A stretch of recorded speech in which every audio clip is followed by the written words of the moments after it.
એટલે તો પછી આપણે પાયામાં જવું પડશે. આપણે છે પાયાની વસ્તુમાં જવું પડશે. એટલે જેમ અંધકાર હોય, અંધકાર, તો અંધકારમાં આપણને કઈ દેખાવાનું નથી, પણ પ્રકાશ હોય તો આપણને દેખાય. તો અત્યારે આપણી અંદર અંધકાર છે, એટલે અંધકારનું કારણ જે છે એ ભૂત અને ભવિષ્યના જે વિચારો છે ને એ આપણો અંધકાર છે. એટલે અંધકાર એટલે અત્યારે આ મોમેન્ટે મને સુખ છે, આ મોમેન્ટે કોઈ પ્રોબ્લેમ નથી મારે, પણ હું આ મોમેન્ટમાં રહી નથી શકતો. આ મોમેન્ટ એટલે આપણા માટે અત્યારે જો પ્રકાશ લેવો હોય, આ જે અત્યારે ભૂત અને ભવિષ્યના આપણે વિચાર કરી છીએ એને લીધે અત્યારની મોમેન્ટ છે એ સુખપ્રદ છે એ ખ્યાલ નથી આવતો. અત્યારે આનંદ છે, અત્યારે સુખ છે, અત્યારે કોઈ પ્રોબ્લેમ નથી. અને આપણને ભૂતકાળની એક ઘટના યાદ આવી જાય છે કે તમે મને વર્ષો પહેલા આમ નહોતું કર્યું, પણ અત્યારે ક્યાં કાંઈ છે. એટલે કહેવાનું તાત્પર્ય કે અંધકાર જે આપણી અંદર જે અંધકાર છે એ ભૂત અને ભવિષ્ય હોવાથી અત્યારનું સુખ લઈ શકતા નથી. તો અત્યારનું સુખ નથી લઈ શકતા તો એનું કારણ શું થાય? તો એ કે આપણી વર્તમાનમાં સ્થિતિ નથી, વર્તમાનની અંદર સ્થિતિ નથી. હવે વર્તમાન છે એ પ્રકાશ છે, વર્તમાન છે એ પ્રકાશ છે. તો પેલી ઘટના આપણે એમ કરી શકીએ કે વર્તમાનમાં જીવી શકી, પછી શ્વાસ દ્વારા, નામજપ દ્વારા, કોઈ કેન્દ્ર દ્વારા આપણે વર્તમાનમાં આવી શકી કે નહીં, એ પ્રશ્ન છે. હવે રહી શકી કે નહીં? નથી રહેવાતું. એટલે પ્રયાસ કરી તોય નથી રહેવાતું. એટલે ક્ષણજીવી છે એનું કારણ એ છે કે આપણને પ્રકાશ ગમતો નથી, આપણને સંઘર્ષ ગમે છે, આપણને ભય ગમે છે, આપણને ધૃણા ગમે છે, આપણને લોભ ગમે છે, આપણને ક્રોધ ગમે છે. એટલે આપણે જે અત્યારે એક નર્ક જેવી સ્થિતિ છે, એટલે આમ લાગતી નથી દેખાતી રીતે, પણ આમ ખરેખર છે. તમે પ્રતિ ક્ષણે જો ઓબ્ઝર્વેશન કરો તો આપણે સતત રીતે ભયમાં છીએ. પત્નીનો ભય, પતિનો ભય, પાડોશીનો ભય, સગાવાલાનો ભય, બધાનો ભય છે કે નહીં? આપણે બહાર નીકળી તો કપડા બરાબર પહેરીને નીકળી છે ને, બધું વ્યવસ્થિત થઈ. એટલે કહેવાનો તાત્પર્ય છે આપણે અત્યારે સતત રીતે ભયભીત છીએ, અને છતાં આપણી ઈચ્છા એવી નથી કે આની બહાર નીકળી જાય. એટલે આપણે વર્તમાનમાં નથી રહી શકતા. એનું કારણ આ છે કે આપણે જે જગ્યાએ છીએ એ જગ્યાએ સંઘર્ષ છે, ભય છે, ધૃણા છે, પ્રેમ વગરની સ્થિતિ છે, સમાધિતા નથી, બધું છે ને આપણી અંદર. પણ એ બધું હોવા છતાં આપણે એમાંથી બહાર નીકળવા માંગતા નથી. અને જ્યારે આપણે બહાર નીકળવા માગી ક્યારે? કે ખરેખર એનો તાપ આપણને પ્રતીત થાય. આ ભય છે, ભય લાગે છે ખરા, પણ ભયનો બહુ ખ્યાલ આવતો નથી. આ ભયો ગણાય છે, પણ ભયોનો બહુ ખ્યાલ આવતો નથી. ભયો તો ક્યારે ખબર પડે છે? કે અસાધારણ કોઈ ભય આવી જાય ને ત્યારે જ ખબર પડે છે કે આપણે ભયમાં છીએ. નકર અત્યારે પ્રતિક્ષણે ભયમાં જ છીએ આપણે. તો પેલી વસ્તુ એ ખબર પડે છે કે આ ભય છે, લોભ છે, પ્રેમ વગરની સ્થિતિ છે, એનો જો સાક્ષાત્કાર કરી તો એમાંથી બહાર નીકળી શકે. એટલે પેલું જે એમાં નીકળવાનું જે પેલું પગથિયું છે એ વર્તમાન છે. એટલે વર્તમાનમાં આવી તો કામ થશે. એટલે વર્તમાન છે એ આપણને ઘણી ઘણી સમજ આપશે. વર્તમાન છે એ અત્યારે આપણા મનની સ્થિતિ શું છે, આપણા મનની સ્થિતિ શું છે, અથવા આપણે અત્યારે જે વિચારી છીએ યથાર્થ છે કે નહીં એ અત્યારનો વર્તમાન બતાવશે. અત્યારે આપણને કલ્પના થઈ કે હવે આમ ભૂતકાળ યાદ આવ્યો કે ભૂતકાળમાં કેટલા બધા દુઃખ પડ્યા હતા, અને એ દુઃખ પડ્યા હતા એ ભેગું જ આપણને સ્ટ્રાઇક થાય કે અત્યારે તો દુઃખ નથી. જાગૃતિ હોય, વર્તમાન ક્ષણ હોય તો અત્યારે તો કોઈ દુઃખ નથી. તો અત્યારે દુઃખ નથી તો નકર કાલે કોઈ 10 વર્ષ પહેલા, 15 વર્ષ પહેલા કોઈ આપણને દુઃખ આપેલું છે, સાસુએ આપેલું છે, વહુએ આપેલું છે, કોઈ પુત્રે આપેલું છે, કોઈ આપેલું. હવે ઈ દુઃખ સાથે આપણે 15 વર્ષના દુઃખ સાથે તાદાત્મ્ય કરી છે, અને અડધી કલાક ઈ હાલે છે, કલાક હાલે છે, અને એ પાછું પૂરું નથી થવાનું. પાછા ક્યારેક નવરા પડવાના ત્યારે આવવાનું જ છે. એટલે એ શું કામ એને આવે છે કે અત્યારે વર્તમાનમાં આપણને ખ્યાલ નથી આવતો કે આ તો ઓલી ઘટના તો ઘટી ગઈ છે, અત્યારે કાંઈ નથી, અને આ કાંઈ નથી એમાં હું અત્યારે પ્રોબ્લેમ સર્જુ છું. તો એને માટે વર્તમાનની જરૂર છે. એટલે વર્તમાન લાંબા ગાળે ધીરે ધીરે મન બુદ્ધિની જે કચાસો હોય ને દૂર કરતા પ્રશ્નો ઓછા થાય. એટલે લાંબી પ્રક્રિયા છે.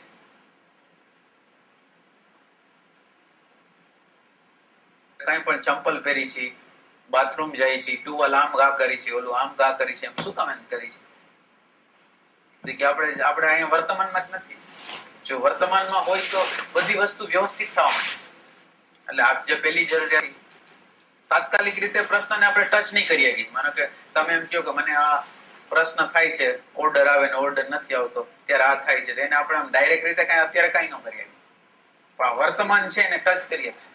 ધીરે ધીરે ધીરે ધીરે કરતા કરતા વર્તમાન સ્પર્શ.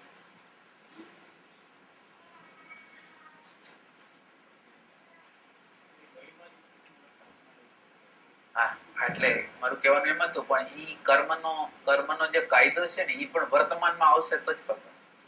વર્તમાનનું અવલોકન કરે ને, માનો કે હું મારા પાડોશીનું, મારું પોતાનું, એક મેં વ્યક્તિને જોયો મારા જીવનની અંદર, જોયો કે એને બેઈમાનીથી પૈસા લીધા, 15 વર્ષ 20 વર્ષ લીધા, અને પછી પાછલું જયારે કર્મનો પરિપાક, એનો વિપાક થયો, આ કર્મનો પરિણામ આવવાનું શરૂ થયું, એટલે ખ્યાલ આવ્યો કે ઓહો, અને અકસ્માતો કેટલાય થયા, છોકરાઓ આડા રસ્તે વયા ગયા, પછી ખર્ચાઓ ખોટા થવા માંડ્યા.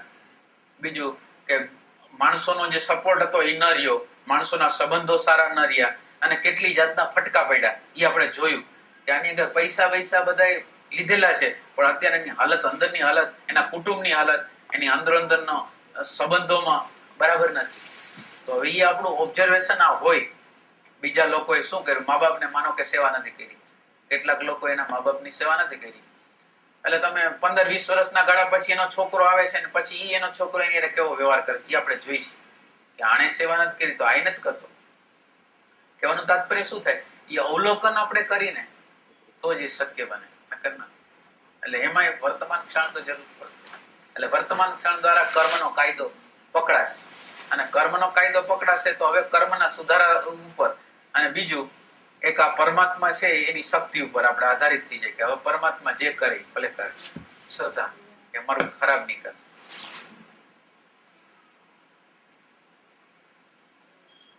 કેવી રીતે જીવવું જોઈએ, નિર્ભયતા કેવી રીતે પ્રગટ થાય, એની આપણને ચિંતા જ નથી.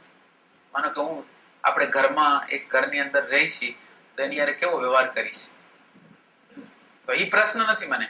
વ્યવહારની અંદર વિસંવાદિતા છે, સંઘર્ષ છે, તણાવ છે, તો એ મને સવાલ નથી. મારે તો પૈસા જ કમાવા છે, મારે પ્રતિષ્ઠા જોઈશે, મારે હોદ્દો જોઈશે.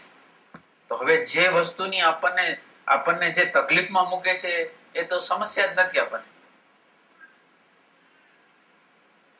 વરરાજાની જાન જાતી હોય તો એમાં વરરાજા હોય ને મહત્વનો હોય, ત્યાં બીજા સાઈડના મહત્વના ના હોય. એમાં જીવાત્મા છે એ વરરાજા છે, અને એનું સુખ અને શાંતિ છે એનું કેર કરવી પડે. આ વરરાજા હોય, જીવાત્મા હોય, એ જીવાત્માનો આનંદ, શાંતિ, સંવાદિતા, પ્રેમ કેવી રીતે રહીએ, તો ઈ મહત્વનો છે. પૈસા છે, ઈ પૈસાની પાછળ દોડું તો મારી શાંતિને ગુમાવું. મારો કક્કો સાચો રાખું, હું કહું એમ જ કરો, એટલે હું કહું એમ કરે, પણ મારી અંદરની જે સંવાદિતા નથી એ મને ખટકતી નથી. એટલે મારા માટે શાંતિ મહત્વની નથી, આનંદ મહત્વનો નથી. મારું હું પણ, મારી પ્રતિષ્ઠા, મારો પૈસો, એ બધું મહત્વનું છે. હવે આ જો મહત્વનું હોય તો પછી આપણે કે છે ને, આપણે ગાડીની આગળ ઓલો ઘોડો જોડ્યો હોય ને, એટલે આ તો પાછળ આવી જાય. એટલે જીવાત્મા મહત્વનો છે, અને એ જીવાત્મા હવે ગૌણ રૂપે થાય. પૈસા મહત્વના થઈ જાય, પ્રતિષ્ઠા મહત્વની થઈ જાય, એની શાંતિ નહીં, એની આનંદ નહીં, એનો પ્રેમ નહીં. એટલે અત્યારે આપણે જરૂરિયાત એવી છે કે આ અશાંતિ જોઈશે કે પ્રતિષ્ઠા જોઈશે, મારી મોટપ જોઈશે કે સંઘર્ષ વગરની સ્થિતિ જોઈશે. હું કહું એમ જ કરવું છે, બધા એમ જ કરવાનું. એમ કરવું છે કે પ્રેમવાળી સ્થિતિનું સર્જન કરવું છે. એટલે એની જરૂરિયાત છે તપાસવાની કે હું જે જીવન જીવું છું એ કયા ટ્રેકમાં જીવન જીવું છું. મારું હાલી ખરું, હલાવું ખરો, પણ એનાથી મારી અંદર સંઘર્ષનો, પ્રેમ વગરની સ્થિતિ વહી જશે ખરી કે નહીં થાય?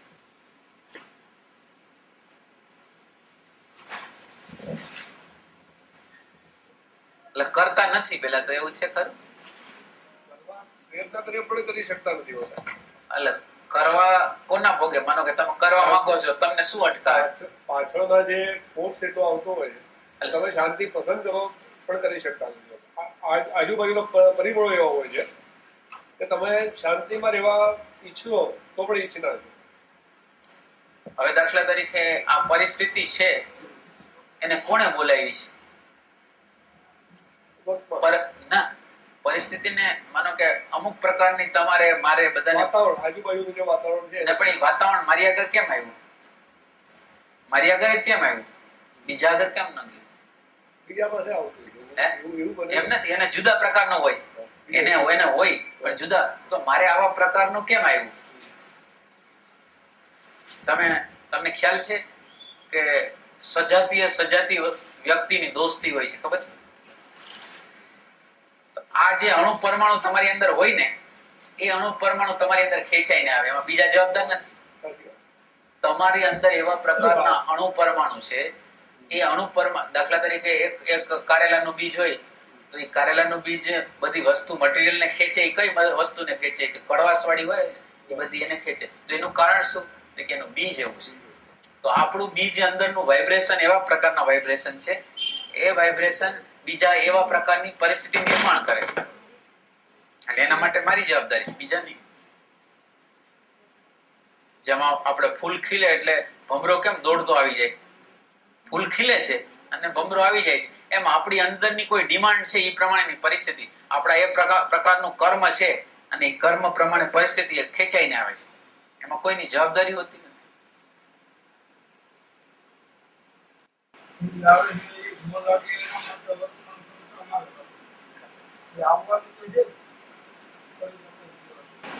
એટલે પેલી વસ્તુ એમ ખબર પડે કે હું જવાબદાર છું, હું જ જવાબદાર છું.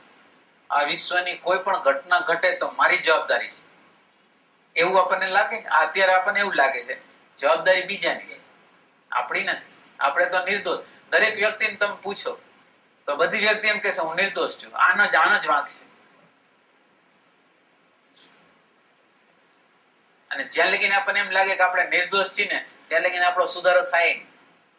હું દોષિત છે એવું લાગે તો સુધારો થાય.